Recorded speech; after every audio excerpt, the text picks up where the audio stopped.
everyone, I'm Allie Buchman with the Potomac Bead Company, and I'm going to do this Mystic River necklace for you today, which is a cascading lace together necklace featuring our RounDuo beads. If you need any of the materials to make this Mystic River necklace, you can look on the left hand side here. We'll have a little drop down for all the different materials that you'll need to do this pretty necklace. Featured in the necklace, like I said, are the RounDuo beads. I'm using one of our newer colors of our RounDuo, which is a 2-hold 5mm round bead, and this is the Pastel Petrol color. You are going to need about 90 beads. You can actually cascade it down more in the front and less in the back. So if you do want to just get one package of them, since they're packed in 75, I'll explain how to just use one pack of them as well.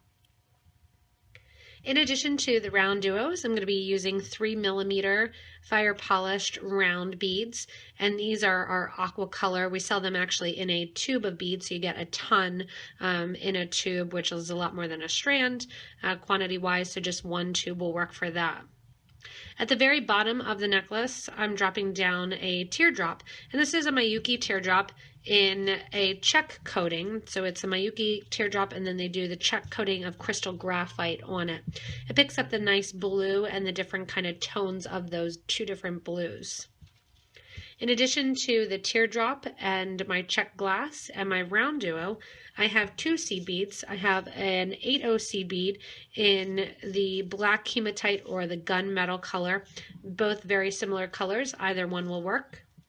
And then I have my 15/0 seed bead, bringing a lot of brightness to the necklace, in my crystal Labrador.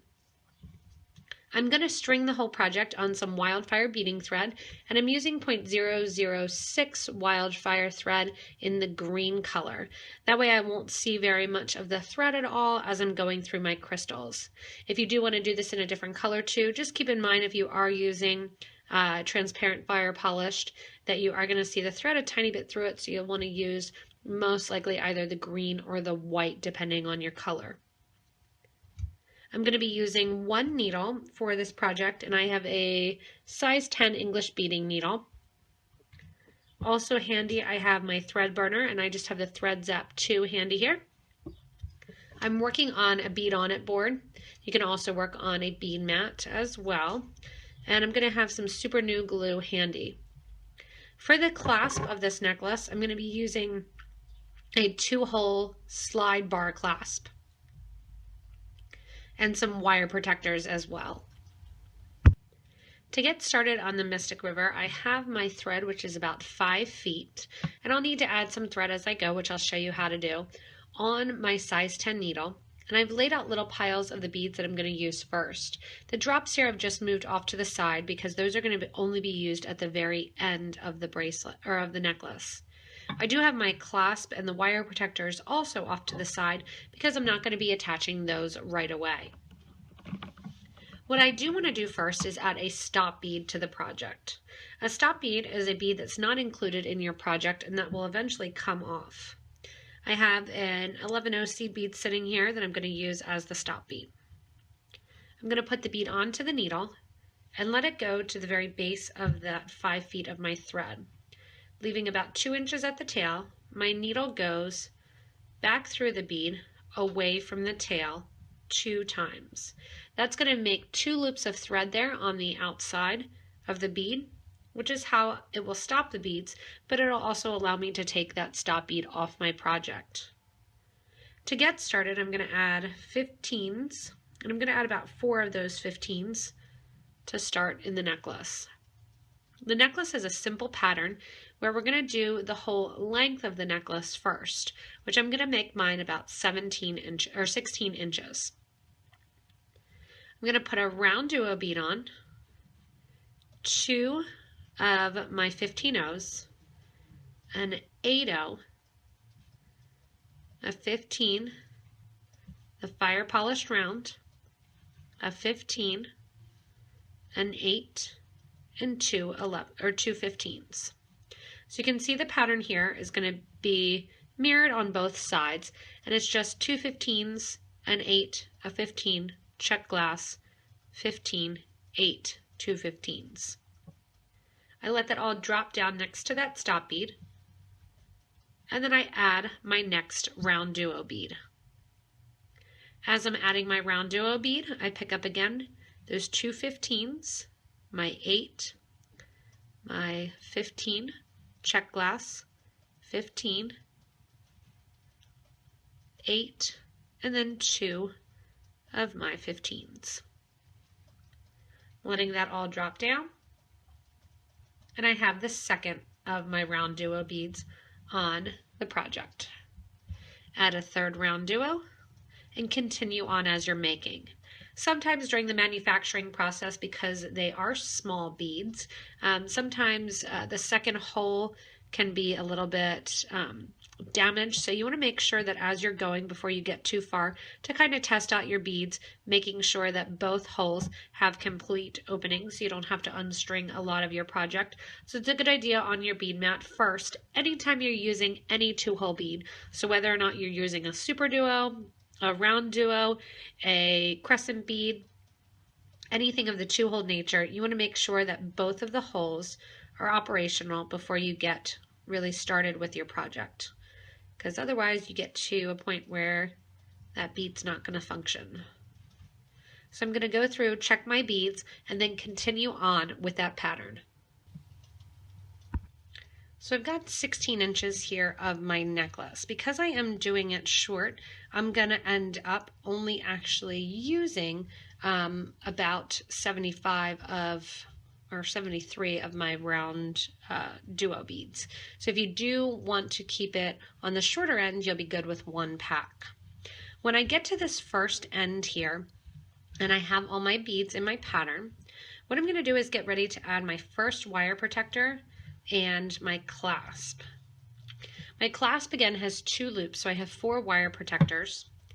I'm going to go in and I'm going to add 4 of my 15-0s, just like I did on the previous side. And I'm going to put on my wire guard or my wire protector. If you haven't used one of these, they're a little U-shaped metal finding. This one here is silver plated. And I'm putting my thread and needle through it. It has a little tubular area on one side and then that little U channel. The thread's going to sit in that U channel as I come down the other side.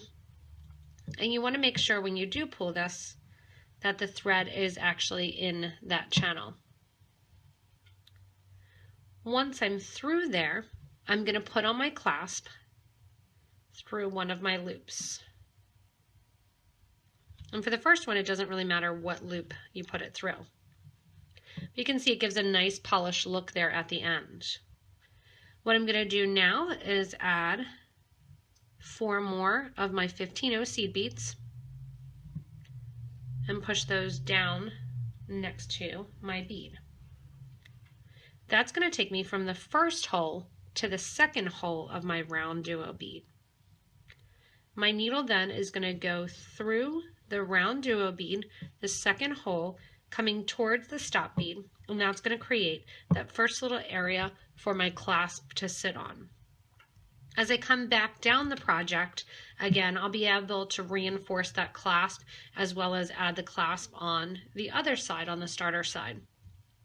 To do my next pass here, we're actually going to be adding another one of our RounDuo beads.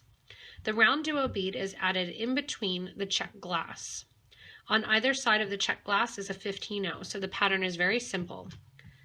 15-0, Czech glass, 15-0, RounDuo. Same thing on the other side, a Czech glass with a 15-0 on either side. And once those 15s are on, you're going to go through the baseline here, that starter side, the next one of my RounDuos.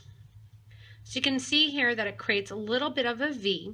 That's what's going to start the turn for this Mystic River necklace. It kind of flows back and forth as we go, just like a river would. And I'm going to continue adding the whole length of the project, 15 Czech, 15, RounDuo. And then on the other side, 15, 3mm, 15. You could do this with a different size of your Czech glass as well, so don't limit yourself to just the 3mm. I used the smaller 3mm so that way the RounDuo really did stand out since there is a size difference. Continuing on, adding another 22 of these beads. There's 25 in the original row, so there'll be 24 in this second row here. Now that I'm at the back at the starting side, I'm actually going to add my clasp to the other side before I continue on with my third row, which is the diamond row down. As I do my clasp, I have my first clasp completely attached to the first side that I did. When you have a tube clasp like this, you want to make sure that as you're working with it, that the clasp lines up and that you don't by accident reverse it so that way you can't put it on. I tend to attach my second side to make sure that I get the correct hole here at the top while I have the tube clasp already attached to this first side rather than separating it.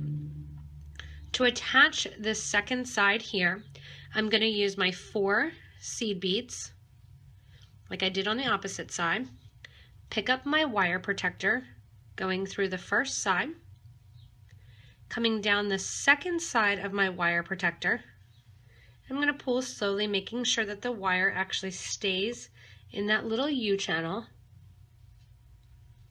Push that down next to your beads, and then sew through the loop on the opposite side of that same clasp.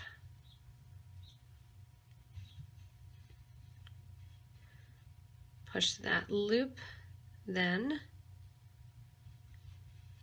into the wire protector.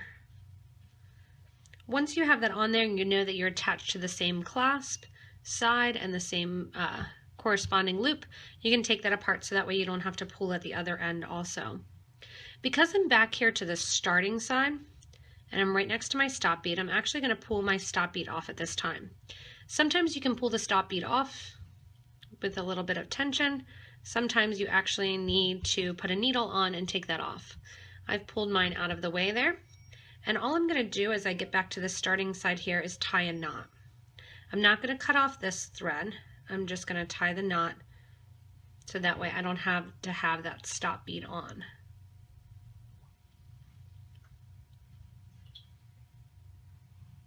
I'm going to make sure that my knot goes to the end of the wire protector and sits between the wire protector and the 15-0 seed beads.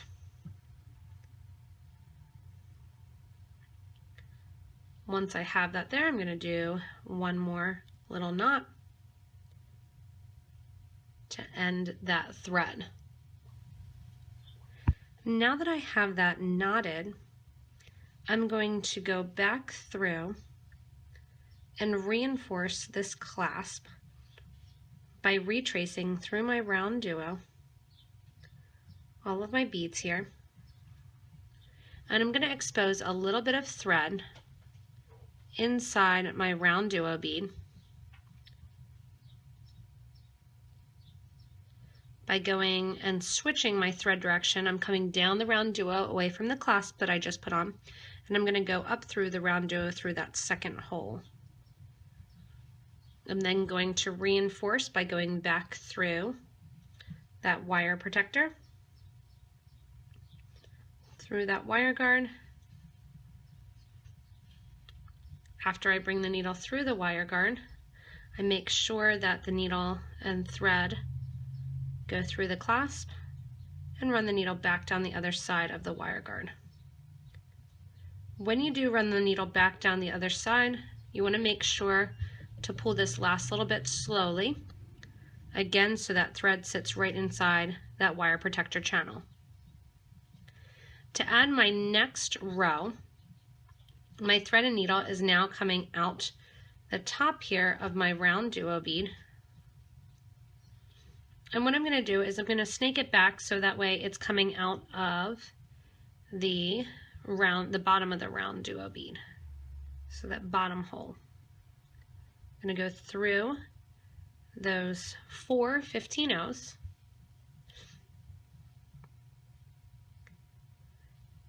and also through my RounDuo.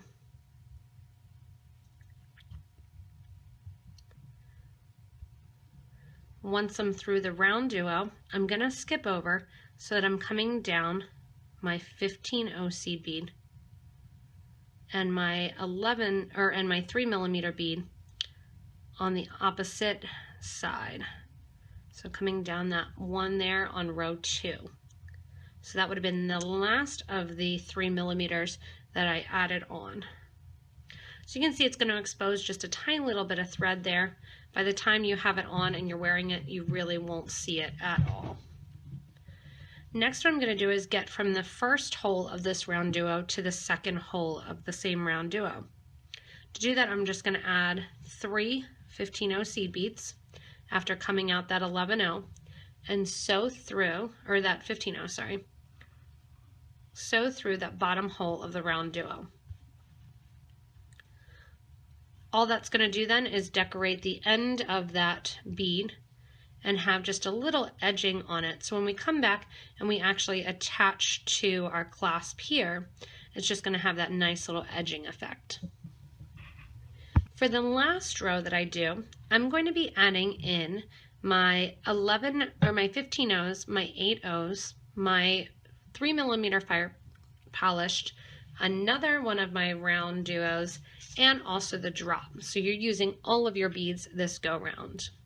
When I'm coming out of the RounDuo bead, I'm going to add a 15 seed bead, a 3mm, and then one of my 8 seed beads. I'm going to add my RounDuo bead, a 15, and a drop. Adding another 15, I'm going to let that all fall down next to my project. And I'm going to go back up through the second hole of that same RounDuo bead. What that's going to do is create a little dropping effect so that teardrop bead of the Miyuki just kind of sits and hangs out there right underneath the RounDuo, creating that cascading look. I put on an 8, 3mm, and a 15. So whatever you do on one side of the RounDuo, you're repeating on the other side. And then I'm going to sew through my next RounDuo that's in place. And that'll create that little teardrop effect. Continuing on, it's my 15, Czech glass, 8 a RounDuo, a 15, and a drop, another 15, and then back up through the second hole of the RounDuo bead. When I go up through the second hole of the RounDuo bead, it's going to create that little V-ing effect. Going back up then, I add my 8, my 3, and a 15, and sew through the next RounDuo from row 2. If you want to be picky as you're making this, you can be. You can make sure that all of your crystal graphite rainbow drops line up so that the shimmer is on the back or the front. That's up to you. I'm going to let it be kind of freeform and just go with the flow and see which way they land, whether or not the AB coating lands up or lands down. I really don't think it's going to do much for the design either way. So in between each RounDuo bead, again, all we do is that same exact pattern of the 15 Czech and an 8, go down the RounDuo, add a 15, and my drop, and my 15. Go back up the RounDuo,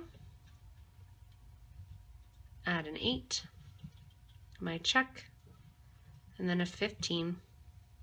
Then proceed to sew back through my next of my RounDuo beads.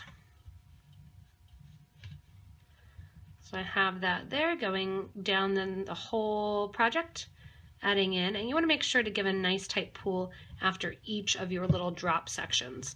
I'm going to continue on adding this same drop the whole length of this necklace to create that pretty cascade effect that's going to be worn on the neck. So I've gone about halfway down the side, or to the center here, adding my last little bottom row. And like I stated before, I'm going to need to add some thread. So to show you how to add thread, I have a new piece of thread that I've cut that's only about 3 feet. And I'm going to take my needle off the piece that is already on the project. I am adding the thread after one of my RounDuo beads from row 2.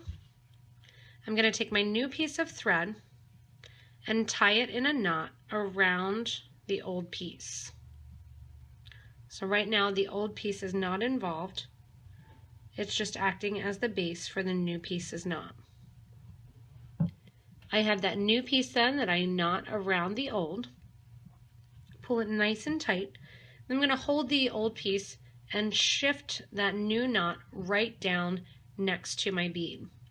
Taking the 2 thread ends together then, the new one and the old one, I'm going to tie a knot. I tie left over right, and then right over left. Taking my thread burner, I'm going to burn those thread edges down so that they're nice and short, but I'm not actually going to completely burn them down until I'm done with my project. I'm going to go then to my other side of my thread here, which I burned off my spool. Take my pliers here, flatten out that thread end, and then thread my needle and continue on with my project. As you finish the last drop addition to the necklace, we're going to use this opportunity to reinforce that first clasp that we put on. Just like I did on the other side, we're adding 3/15s. Then I'm going to go into the 3mm Czech glass bead from the previous row and back through my RounDuo bead, and also back through all the 15s, and then back through my wire guard and down the other side. This is just going to add another layer of thread in that clasp area there, since that's where there's going to be the most tension on the project. Once I have that reinforced, I'm going to go in now and actually drop down so I can get my loop attached to the second row of my beads here.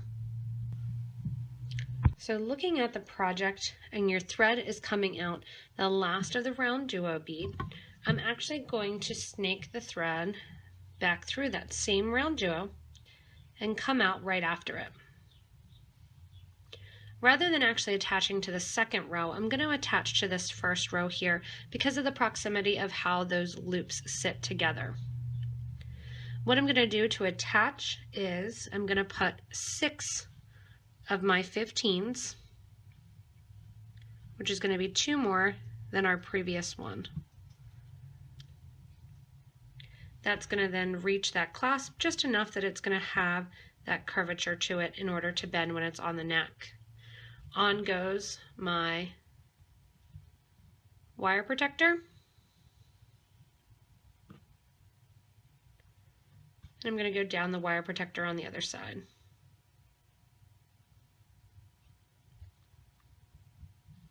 Once that's there, I'm going to go into my clasp,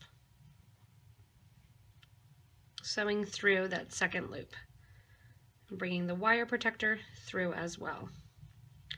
So you can see that's going to attach right there to the end of the necklace. I'm going to add 6 more seed beads.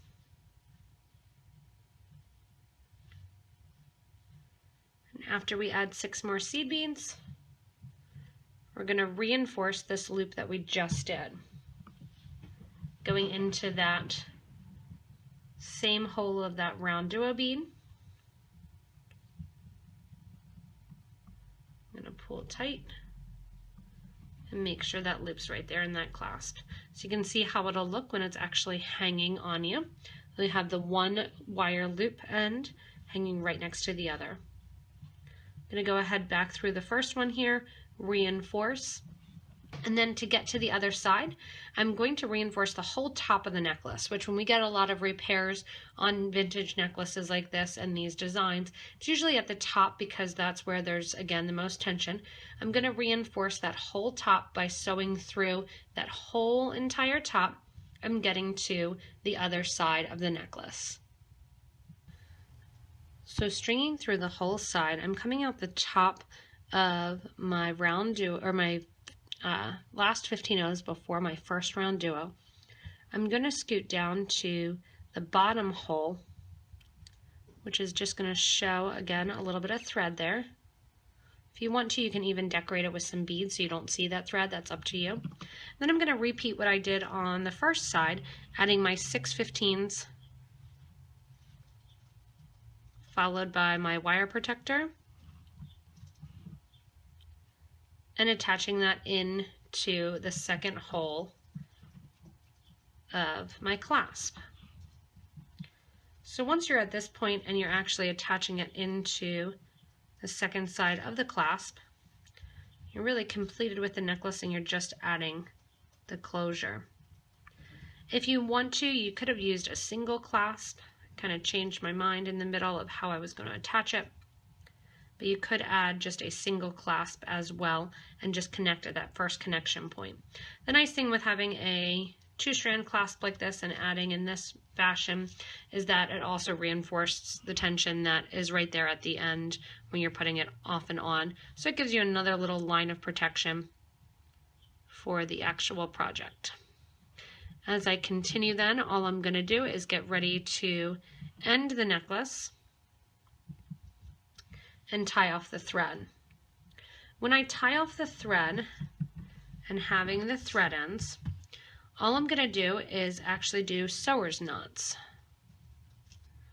along my project. Because I've already reinforced the top and gone through the top row, I'm going to take my thread down towards the bottom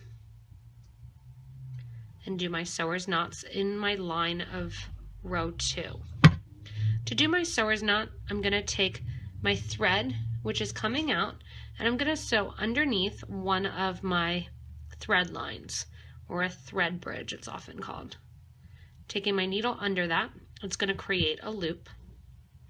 I'm then going to take my needle and sew through that loop, creating a knot. I'm going to sew through it once, sew through it twice, and pull that knot down close in between the beads that I'm working on. Sewing a couple more places, I'm going to do the same thing, kind of concentrating on that middle row. I usually do this about 3 to 4 places to make sure that my knot is in there nice and tight and secured for my project. After I do this several times, I'm going to go in and burn off the ends and do a little dab of glue. When I do the glue, I want to make sure just to try to glue on the knot. Also going back to the place where I started my thread and I tied off there, as well as the place where I added thread, doing the same thing. With your thread burner, you can also attempt to fuse the threads together. Wildfire is a fusible thread.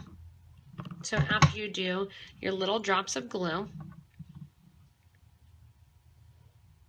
along your project, you can go in, if you are at a point where there's 2 threads together, like our connection point, and try to fuse those 2 ends in. You want to make sure when you are gluing to keep it kind of off your bead mat, any of those areas that you have glued, so that way it doesn't glue onto your board. Once it dries again a little bit, you're going to go in with your burner and just burn down those thread ends nice and close onto your project. The smoke that's created is usually based on the thread burning, but also a lot of it is because of the glue. After I have all those connection points burned down and glued, your necklace is finished and ready to wear. The awesome thing about this Mystic River is that you really can make it any length, and it's going to really highlight the neckline if you make it short or it's going to look really nice with a turtleneck if you make it longer. It's quite simple piece, even though it has kind of that element of design to it. You could wear it with jeans, or you can really dress it up formal, wear it to an event as well. So it's really fun to play with some of these multi-hold beads, creating these connections and this lacing effect like we did here in this Mystic River necklace. And you can play around too with what size check glass you use. If you need any of the materials again, you can go back to the beginning of the video to the little drop down, or right underneath the video there's a little details about what the video is, and there's a little button that says show more. If you hit that little show more button, it'll create or it'll drop down some more info as far as exactly what is used on this video and links to those products as well. If you do want to get regular updates from us on different YouTube videos that we create, you can subscribe to this channel, do videos on different patterns, designs, as well as updates on new projects or new materials, new beads that we're putting out, and things that are happening in the Potomac Bead Company world. You can also stay connected with us by joining our Facebook group, Beading and Jewelry Making. Ask for membership there and really get kind of that one-on-one experience. You can interact with other beaders and different customers, get design ideas, answer questions, all of that. Thanks a lot for watching, everyone, and have fun playing with these round duos, getting that nice cascading effect in this Mystic River necklace.